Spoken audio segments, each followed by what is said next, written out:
नमस्कार दोस्तों, मैं हूं पद्मकांत शर्मा प्रभात। सृजन सुगंध की इस कड़ी में हम लेकर आए हैं पंडित अटल बिहारी वाजपेयी पूर्व प्रधानमंत्री की यादों का सफ़रनामा। और हमारे बीच हैं डॉक्टर दिनेश शर्मा जी, उत्तर प्रदेश के पूर्व उप मुख्यमंत्री और विधान परिषद के सदस्य। उनसे सुनेंगे अटल बिहारी वाजपेयी की यादें, यादों के मोती और उनके शब्द चित्र। नमस्कार।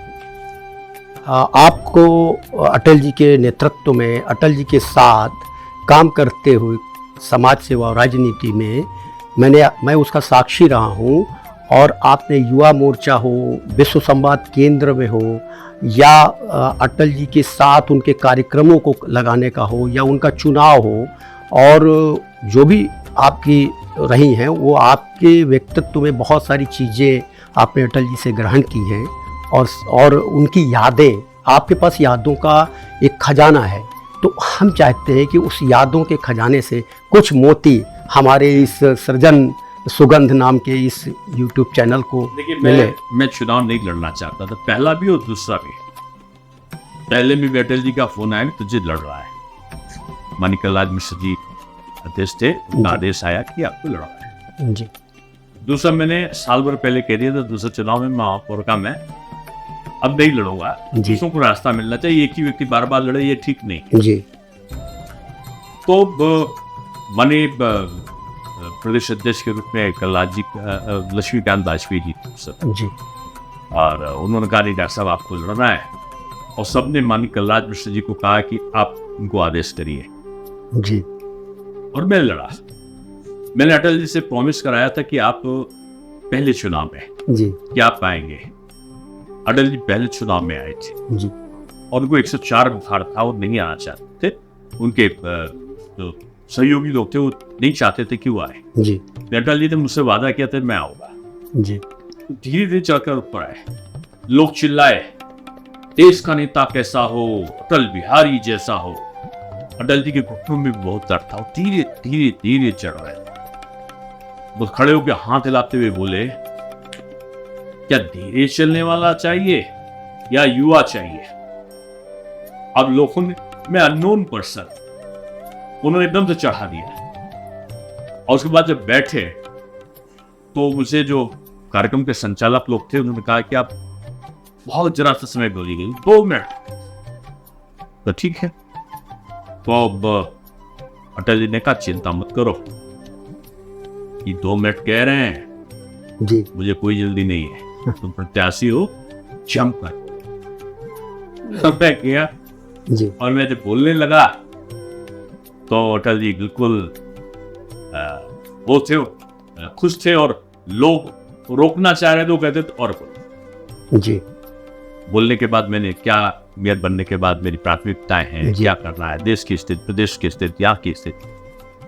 उसके बाद अटल जी जब बोलने खड़े हुए जी, तो तब तक एक जो अटल जी का स्वरूप होता, उस दिन धोती नहीं पहने थे, पैरों में दर्द था, थोड़ा उतर के टाइट सा वो जो चूड़ीदार पैजामा होता है वो पहन कर आए थे।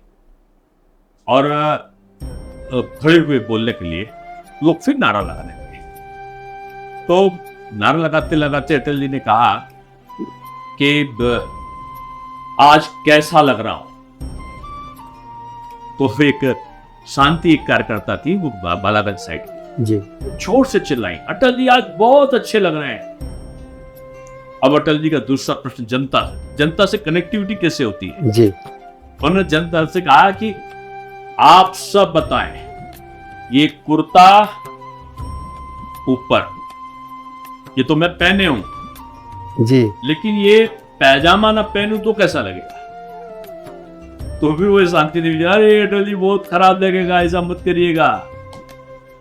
तो बोले मैं आपसे कह रहा हूं ऐसा मत करिएगा। ये ऊपर का कुर्ता ये संसद है, लोकसभा है जी, ये आप मुझे पहना दिए। और ये नीचे का पैजामा नगर निकाय इस मेरे हृदय के टुकड़े को पहना दो जी। और ऐसा ही करना है जी। ये नगर निकाय पैजामा है और ये संसद कुर्ता है, मुझे पैजामा दे दो, दोगे? और सब चिल्ला, अटल जी देंगे। दूसरे दिन से मैं निकला तो हर आदमी कहते था, अरे साहब आपको आने की जरूरत नहीं, आप तो अटल जी का पैजामा है। जी। एक शब्द में चुनाव का समीकरण बदल देना, जी। ये अटल जी की खूबी थी। जी। दूसरे चुनाव में बीमार थे, नहीं आए थे। जी। और मैंने ये निश्चय किया, जब मुझे टिकट मिला तो मैंने कहा मैं कोई कार्यालय नहीं खोलूंगा, कोई सभा नहीं करूंगा, कोई पोस्टर अपनी तरफ से नहीं छपाऊंगा, होल्डिंग अपनी तरफ से नहीं लगाऊंगा, और मैं ऐसे ही मिलूंगा। तो लोगों ने कहा कि क्योंकि 7 में से 6 सीटें बीजेपी की हार गई थी लखनऊ में, एक सीट मानिक कल्याण मिश्र नहीं देते थे जी, पूर्व लखनऊ की जी। तो लोगों ने कहा ये तो जमानत जब्त होना पक्का जी। लेकिन जिसके साथ अटल का नाम हो, जी, मेरे लिए तो ईश्वरी तुल्य अटल थे। जी। बिस्तर पे थे, उनको श्रद्धांजलि मुझे देनी थी। जी। और ईश्वर की अनुकंपा ऐसी हुई कि जितने वार्ड थे अधिकांशता वार्ड में ही जीता। जी। एक वर्ल्ड रिकॉर्ड बना। हाँ जी। उस समय रिकॉर्ड जीत का 28% हालांकि वोट पड़ा था, तो बहुत पड़ने लगा। उसमें कम वोटर थे। जी। वो रेशियो देखे तो काफी ज्यादा था हमारा जीत का। और वो कृपा मैं कहूंगा कि अटल जी का ही उसद कृपा थी। जी। मैं गया था, बीमार थे, और एक बात तो पहली बार से उन्होंने मथुरा के पेड़े निकाल के मेरे मुंह में इतने पेड़े भर दिए। जी। उसमें मदन लाल खुराना जी बैठे थे, साहब सिंह वर्मा बैठे थे, ओम प्रकाश कोहली बैठे थे। जी। मथुरा के विधायक रामस्वरूप जी शर्मा हुआ करते थे। जी। वो पेड़े का डिब्बा लेके गए थे। मथुरा का प्रसाद बहुत अच्छा गाते थे। जी। वो रासलीला रचाते थे। रामस्वरूप जी MLA बने थे। अटल जी बहुत मानते थे। तो जब डिब्बा लेके पहुंचे तो अटल जी मुझे गले में जकड़े रहे जोर। मतलब मैं समझता हूँ 4-5 मिनट वो जकड़े रहे, कुछ ना बोल रहे थे, मना कर रहा था। मदन जी, मदन लाल खुराना, इसको मैंने जबरदस्ती लड़ाया था। लोग कहते थे क्या करेगा, कैसे जीतेगा, पैसा तो खर्चा नहीं कर रहा। हमने कहा पैसे से चुनाव नहीं जीता जाता, तो कैसे जीत कर आया। तो अटल जी प्रोत्साहन करते थे। जी। एक साथ 4-5 पेड़े छोटे छोटे वाले मेरे मुंह में बदे, मेरे मुंह से कुछ निकला ही ना। तो अटल जी छोटों को दुलाराना, बड़ों को प्यार से समझाना, जरूरत पड़े तो डांटना, और डांटने के बाद सामान्य हो जाना, यही अटल स्वभाव था। उस अटल स्वभाव की खोज में आज भी मैं कभी विचलित होता। शायद अटल की परंपरा, अटल की विचारधारा इस सब में समाहित हो जाए। जी। मैं हमेशा ईश्वर से यही प्रार्थना। आप एक संस्मरण में चाहता हूं कि अटल जी ने कभी विचार भिन्नता को मन भिन्नता बनने नहीं दिया। आप भी उसी कदम ताल से उसी पथ पर चल रहे, उनका कोई इस प्रकार का कोई नहीं, मैं क्या होता था, अटल जी काफी समय उन्होंने एक मकान ले लिया था। जी। लॉप्लास जी। और सुबह कोई ना कोई कार्यकर्ता उनके लिए नाश्ता लेके जाता था। तो अटल जी अपने हाथ से दाढ़ी बनाते थे। जी। और कमरे में गुनगुनाते रहते थे। छोटा सा 2-3 कमरे का मकान था, 4 कमरे का। जी। जो आता तो बाहर ही बैठा, तो वहाँ 4-5 कुर्सी पड़ी होती। जी। मैं सुबह समय से कुछ जल्दी पहले पहुंच गया। जी। नाश्ता लेके एक साथ तो दूसरों को आना था। मुझे व्यवस्था देखनी थी कि ठीक से सब कुछ हो जाए, कोई और चीज और जरूरत पड़े तो स्कूटर से मैं दौड़ कर ले आऊँ। स्कूटर से मैं गया। जी। तो अटल जी पता चला कहाँ है, बदला अटल जी भी सोकर उठे और बाथरूम में है, भंजन कर रहे होंगे, स्नान कर रहे होंगे, कुछ भी। तब तक हम लोग देखते हैं कि पहले यहाँ चलता था, उसको हम लोग बोलते थे हाथी, छोटा हाथी, वो टेम्पो होता था लंबा सा एकदम। जी। बड़ा लंबा सा होता, धुआं खूब निकलता था। जी। तो टेम्पो आके वो लाप्लास के नीचे रुका। जी। फिर उस जेब से पैसा निकाल कर एक सरदार जी दुबले पतले, उन्होंने टेम्पो वालों को दिए और धीरे धीरे ऊपर चलकर आए तो हमारे साथ वाले जो थे उनको अभी अटल जी नारा भी नहीं बैठोगे। तो ले भाई, मैं बाहर से आया हूं, जाके वाजपेयी जी को बोलो कि सुरजीत आया है। उनका साहब कोई भी आया हो, आपको बैठना पड़ेगा। जो साथ के एक व्यक्ति, उनका सर बैठ जाइए, अभी अंदर बंद कैसे खोलूंगा। तब तक अटल जी के अंदर से सुरजीत आ रहा हूं। अटल जी करके जब लौटे थे तो मुझको लगता है कि वो तौलिया लपेटे हुए थे, बंडी पहने थे और तौलिया पहन के ही निकल आए। और निकल के सरदार जी भी दौड़े उनकी तरफ, वो दौड़े, हम सब आज सरदार जी काय को दौड़ रहे हैं, लिपट जाते गले में, आए सुरजीत कैसे हो, वाजपेयी जी आपकी कृपा है जी। और बैठ के दूर जैसे लग रहा था कि बिछड़े हुए कृष्ण और सुदामा मिले हो, कोई दो मित्र मिले। इस प्रकार से हम लोग समझ नहीं, हो सकता है कोई स्वयंसेवक रहा हो या कोई ऐसा विचार आया। हम लोग तो बात करना चाहते तो चला गया। उनकी लंबी अंतरंग बात हुई। बाद में अटल जी को कहीं जाना था किसी कार्यक्रम में, बख्शी तालाब जी। तो अटल जी फिर गाड़ी पे बैठे और लोग आ गए भीड़ में, तो हम लोगों की कोई बात नहीं हो पाई।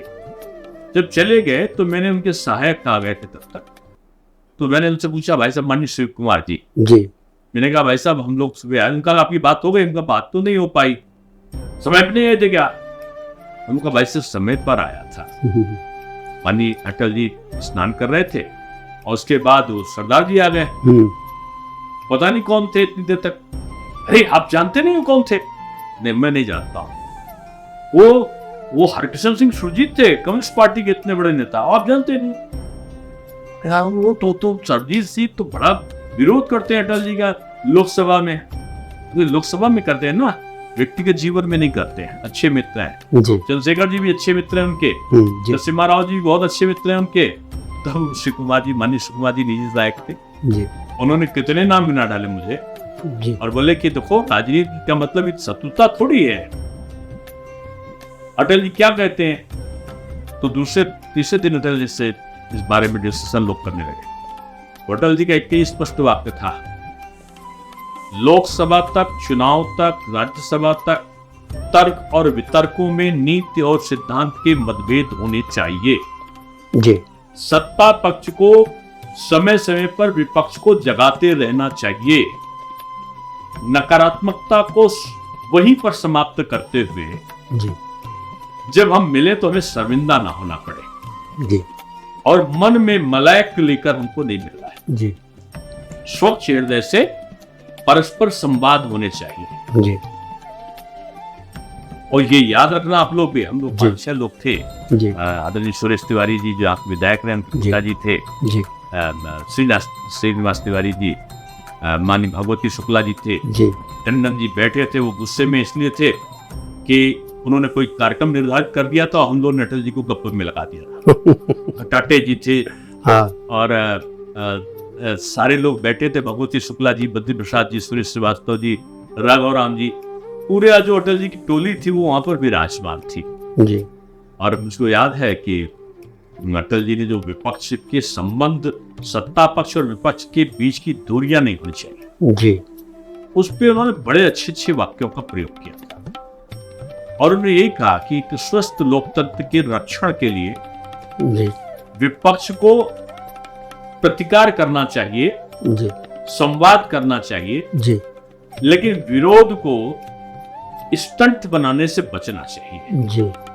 और एक चरम सीमा पर, उस सीमा पर नहीं पहुंचा जाए जहां पर राष्ट्रहित प्रभावित हो रहा जी। और सत्ता पक्ष को सुनने की आदत डालना चाहिए जी। और अटल जी ने सुना, मोदी जी भी यही से सुनते। मैं समझता हूं कि मोदी जी भी अटल जी के प्रतिरूप के रूप में काम। आपने बहुत अद्भुत और अनोखे संस्मरण सुनाए। इसी प्रकार जो राजनीतिक वातावरण में एक मधुरता घोलने वाला और कोई संस्मरण, निजी संस्मरण, कार्यकर्ता को कैसे जो है काम करना चाहिए। मैं छोटा था, ये जो कमरा आप बैठे हो सामने, कमरा खोलेंगे तो ये छोटा कमरा वैसे रखा है हम लोगों ने जिस घर में, आगे पीछे वाले पे। तो क्या होता था कि बड़े नेता जो पूज्य दीनदयाल जी यहाँ रह चुके थे, तो सहज भाव में जो बड़े नेता थे उनका सबका संपर्क होता था। पहले क्या होता था, बैठकें होती थी, चाहे जितनी बड़ी बैठकें हो नेताओं की, या तो कार्यकर्ताओं के घर से बढ़ के खाना जाता था और या वो कार्यकर्ताओं के घर पे आके खाना खाते थे जी। यही स्थल था। यहाँ पे माननीय भंडारी जी, कुशाभाऊ ठाकरे जी, डॉक्टर जोशी जी भी उसमें से हैं जी। और राजमाता सिंधिया जी, नानाजी देशमुख और अटल जी, ऐसे लोग यहाँ पर भोजन, जगदीशपुर धर्मशाला सड़क पे बाबूलाल हलवाई के पास में है जी वहां पे कोई लोग की बैठक थी जी और ये तय किया गया कि खाना दादाजी मेरे पिताजी कहते थे, जी कार्यकर्ता थे, साधारण कार्यकर्ता, लेकिन पार्टी के प्रति बड़ा समर्पित भाव था। तो लोगों ने कहा उनके घर पे खाना आज है। अब खाना में खीर बन के आई थी डॉक्टर दिनकर गोविंद थट्टे के यहाँ से, जी और डॉक्टर एस.सी. राय भी परोसने वालों में से थे। यहाँ की महापौर जी, सड़क वाला मकान, नुक्कड़ वाला मकान उनका था। जी और डॉक्टर श्याम सुंदर गुप्ता जो यूनिवर्सिटी में प्रोफेसर हो गए थे बाद में, वो 4-5 लोग यहाँ पे कर रहे थे। तो कोई पूड़ी परोस रहा था, तो कोई किसी को रोटी, राजमाता रोटी खा रही थी, अटल जी को पूड़ी पसंद थी, तो नाना जी कचौड़ी खाते थे, उनके लिए कचौड़ी थी। राय साहब भी कुछ बनवा कर लाए थे, जी बैगन का भुर्ता था या कुछ ऐसी था, मुझे ध्यान नहीं है, मैं छोटा था। और मुझे याद है कि मुझे खीर परोसने के लिए दे दिया किसी ने। जी और कोई नहीं आया तो कोई पानी लेने दौड़ गया हो गया, तो जैसा खीर पहुंचा वहां रखी थी, तो उठा के मैं अटल जी को देने जैसे पहुंचा, छोटा व्यक्ति घबराते हुए, तो कुछ खीर, थोड़ी सी खीर की बूंद अटल जी की धोती पर गिर गई, कुर्ते पर। पिताजी ने दूर से देख लिया, चिल्लाए, क्या नहीं पड़ता, जागा दिखाई नहीं पड़ता, तो जो बची हुई गिर थी वो भी गिर गई। अब मुझे लगा कि आज तो पिटाई मेरी निश्चित है। पिताजी गुस्से में गुस्सैल थे, थोड़ा पहलवान रह चुके थे जी, लेकिन अटल जी गुस्साते उसके पहले अटल जी ने कहा, बहुत अच्छा किया, शाबाश। हम लोग कहेंगे इसे वापस कर दिए, क्या मतलब है? बोले, कंजूस पादारी, तुम्हारे लड़के ने आज सही काम कर दिया। तो तब तक डॉक्टर थट्टे बोले कि अटल जी आपकी कुर्ता खराब हो गया। चल, यही तो मैं कह रहा हूँ, कब से कह रहा हूँ, पादाजी कुर्ता लेके दो, चिकन का कुर्ता लेके दो, तुमने चिकन का कुर्ता नहीं दिया। जाओ जल्दी से अच्छा सा चिकन का कुर्ता मंगाओ और इस ब्राह्मण देवता को पहनाओ। तुमने भोजन कराया, वस्त्र का दान नहीं करोगे? जी। अब जो डांट वाली, गुस्से वाली चीज थी, खत्म हो गई। समझ। एक आदमी भागा, ये नखास से आया तो उनका चिकन का कुर्ता लेने के लिए, और जल्दी से कुर्ता आया, दर्जी ने पहना, बात खत्म हो गई। लेकिन एक कैसे वो गुस्से को प्रेम में बदल देते हैं, ये बात। तो बहुत सारे अटल जी के साथ तो संस्मरणों का भंडार है, पूछते जाए, निकलते जाए। एक पिता का प्यार, एक गुरु का प्यार, एक राजनेता का सानिध्य, एक कवि की कविताओं का श्रवण। जी, मैं अचानक पहुंच गया था यहाँ पे, लखनऊ वाले जानते, मीनाक्षी अग्रवाल जी का घर है जी, हजरतगंज का पिछवाड़ा पड़ता है शायद वो, मैं नाम भूल रहा हूँ, वजीर हसन रोड के पास पे। जी। तो ये हुआ था क्योंकि वो परिवार, मीनाक्षी जी ने बोला था कि आपका आज मेरे घर पे भोजन है। तो मैं पहुंचा तो देखा गाड़ियाँ खड़ी है, तो अंदर किसी ने बताया कि अब इस तरह आज सिक्योरिटी नहीं होती थी, केवल एक शैडो था उनका लंबा सा, पहाड़ का रहने वाला होगा, उसका दिखाई। तो उसने कहा, अभी आप रुकिए, अटल जी अंदर कविता कर रहे हैं। मैंने कहा, अटल जी यहाँ तो भीड़ ही नहीं है। जब अंदर पहुंचता हूँ तो केवल 2 लोग हैं, एक थे गोपाल दास नीरज और दूसरे थे अटल बिहारी वाजपेयी। नीरज जी आंख बंद करके कविता कह रहे हैं, तो जब खत्म होती है तो अटल जी वाह करके फिर अटल जी की काव्य धारा शुरू होती है। आंसू कवि के थे रूप में थे, मैं डरा दुबका दूर बैठा सुन रहा था, अब खत्म हो, अब खत्म हो। मैं समझता हूँ 1.25 घंटा से भी ऊपर, 1.5 घंटा प्रतीक्षा करी होगी। इसका अंतिम है, टूटे हुए सपने की सुने कौन सिसकी, टूटे हुए सपने की सुने कौन सिसकी, अंतर को चीर व्यथा पलकों पर ठिठकी, हार नहीं मानूंगा, रार नहीं ठानूंगा, काल के कपाल पर लिखता मिटाता हूँ, गीत नया गाता, गीत नया गाता। और 2 महापुरुषों का, मैं नीरज जी को भी महापुरुष कह रहा हूँ, कोई सानी नहीं था कविता में, विषय रखो कविता बना देते थे जी। और यही गुण अटल जी में था, विषय रखो कविता बना दो जी। और लंबा एक संवाद मैंने अकेले बैठ के हुए उनका कवि हृदय स्वरूप देखा। मैं कह सकता हूँ कि अटल जैसा कोई नहीं जी। अटल जी याद आएंगे, बार बार याद आएंगे। उनकी पुण्यतिथि में याद आएंगे, जन्मदिन में आएंगे, क्रिया और कर्म में याद आएंगे। बीजेपी जैसे जैसे आगे बढ़ेगी वो अटल यात्रा के हर क्षण पे, हर पथ पर विराजित अटल स्वरूप हमेशा दिखाई पड़ेगा। बहुत बहुत धन्यवाद। आपने माननीय अटल बिहारी वाजपेयी जी, जिनको सारी दुनिया याद करती है, उनकी राजनीति, उनका सामाजिक व्यवहार, उनका लोक आचरण और उनकी बेबाक अंदाज और लोगों को प्यार करने का उनका अद्भुत तरीका, और उसके आपने हमको संस्मरणों की वानगी दी। हम आपके बहुत आभारी हैं। आपने वो सारे मौलिक संस्मरण सुनाए जो हमारे साहित्य जगत के, समाज जीवन के लिए अमूल्य धरोहर होंगे। बहुत बहुत धन्यवाद। मैं शंकर का वह क्रोधा न कर सकता जगती क्षार क्षार डमरू की वह प्रलय ध्वनि हूँ, जिसमें नचता भीषण संहार रणचंडी की यत्र प्यास। मैं दुर्गा का उन्मत्त हास, मैं यम की प्रलयंकर पुकार, जलते मरघट का धुआंधार के अंतरतम की ज्वाला सी जगती में आग लगा दूं मैं। यदि धधक उठे जलथन अंबर, जड़ चेतन तो कैसा विस्मय। हिंदू तन मन हिंदू जीवन, रग रग हिंदू मेरा।